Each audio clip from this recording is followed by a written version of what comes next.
وهي محشي الكوسه يا غوالي صار جاهز، وجنبه المتبل اللي عملناه من لب الكوسه. صباح الخير يا جماعه، اليوم جاء على بالي اعمل اطيب اكله بالدنيا، محاشي كوسه وباذنجان على طريقتي الخاصه، يعني بلا قلي وبلا بهدله وبلا وجع راس. خلينا نعمل اطيب اكله ريحتها بتشهي وريحه المطبخ بتضلها بتجنن. هلا اول شيء خلينا نقور الكوسه، وهلا رح بلش احفر الكوسه. هي جهزت حالي، حضرت فنجان قهوه وخلينا نبلش على رواق. عندي هون الكوسه مثل ما انكم شايفينها كبيره شوي، بس هذا المتوفر، ما دائما نحن بنلاقيه هون باوروبا كوسه صغيره، فجود بالموجود، بس الافضل تكون الكوسه بحجم الباذنجانه. هلا اول شيء بدي اعمله راس الكوسه ورح بلش احفرها. هي عملت هون على شكل دائره، اغرز المحفاره للاخير على طول الكوسايه. طبعا قلبها بهالشكل هذا بثلثين ثلاثه، واضغط عليها شوي صغيره واسحب ايدي بهالشكل هذا. وهلا بحاول انزل شوي بالمحفاره لتحت بالعمق، رح افتل بحرك المحفاره وافتل الكوسايه بايدي بهالشكل هذا، دورها. وهلا رح بلش طلعهم شوي شوي بهالشكل هذا. ما بدي اياها الكوسه تطلع لا كتير رقيقه ولا كتير سميكه لحتى ما تكسر معكم بالطبخ. ما في هالشي، شغلتها بسيطه، بس حضري حالك قبل ما بدك تحفري الكوسه وكوني رايقه وما تكوني معصبه لحتى الكوسه تطلع معك كلها سليمه، ما تتكسر معك ابدا وانت عم تحفريها. خليكي رايقه ومبسوطه، وحطي جنبك مثلي فنجان قهوه وبلشي احفري هالكوسه بكل رواق.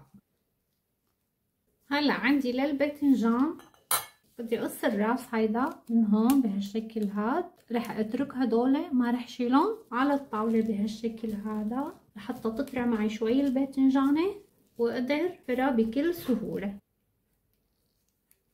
رح اعمل حلقه بتم الباذنجانه دائره بهالشكل هاد، شايفين؟ هلا بدي اخذ قياس المحفره. طول الكوسايه عندي هيك، معناتها المحفره بدي فوت المحفاره عندي لهالقدر هذا. وبعدين هلا بهالشكل هذا رح افتلها، حاول افتلها وطلع عندي بكل سهوله، طلع عندي كذا. وبلش فضي قلب الباذنجان بهالطريقه هاي. تخيل حفر الباذنجان اسهل بكتير من حفر الكوسه. وهون انا مجهزه مي وملح، رح احط الباذنجان بقلبه لحتى ما يسود عندي على بين ما انا جهز الحشوه. للحشوه هون عندي كاسه رز نقعت لمده ربع ساعه، وهلا بدي اضيف اللحمه اللي عندي، لحمه مفرومه، وبدي اضيف شي معلقتين كبار زيت نباتي، ومعلقه كبيره فلفل، ونص معلقه ملح، ونص معلقه صغيره كمون، وبدي اضيف معلقه سمنه. وهلا بدي اخلط هالمكونات كلها مع بعض.